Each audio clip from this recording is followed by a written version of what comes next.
వాల్మీకి మహర్షి వారి ఒక అద్భుతమైన శ్లోకాన్ని చూద్దామండి.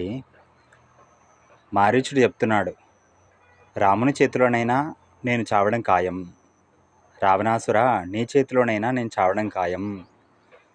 ఈ పాపాత్ముడవైన నీ చేతిలో చావడం కంటే రాముని చేతిలో, పురుషోత్తముడైన రాముని చేతిలో చావడం మేలు కదా అనే ఈ విషయాన్ని ఎంత అద్భుతంగా చెప్తున్నారు వాల్మీకి మహర్షి. రామాదపి చ మర్తవ్యం మర్తవ్యం రావణాదపి ఉభయోరపి మర్తవ్యే వరం రామాత్ న రావణాత్. రాముని చేతిలోనైనా నా చావు తప్పదు, రావణ నీ చేతిలోనైనా నా చావు తప్పదు. ఉభయోరపి మర్తవ్యే, చావడం ఖాయమైనప్పుడు అందులో వరమైన దాన్ని, అందులో ఉత్తమమైన దాన్ని నేను ఎంచుకుంటున్నాను. వరం రామాత్ న రావణాత్ అని అనుకుంటున్నాడన్నమాట తన మనసులో. రామాదపి చ మర్తవ్యం మర్తవ్యం రావణాదపి ఉభయోరపి మర్తవ్యే వరం రామాత్ న రావణాత్. అందుకే మారీచ మహర్షి అంటారు మన పెద్దలు.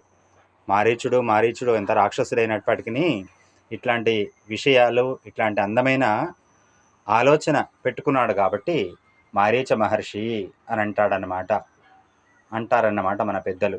రామాదపి చ మర్తవ్యం మర్తవ్యం రావణాదపి ఉభయోరపి మర్తవ్యే వరం రామాత్ న రావణాత్.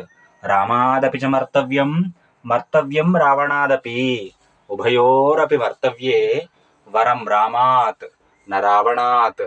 రామాదపి చ మర్తవ్యం మర్తవ్యం రావణాదపి ఉభయోరపి మర్తవ్యే వరం రామాత్ న రావణాత్.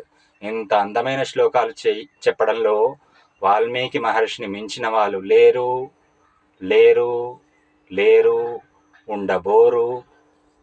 జై శ్రీరామ్.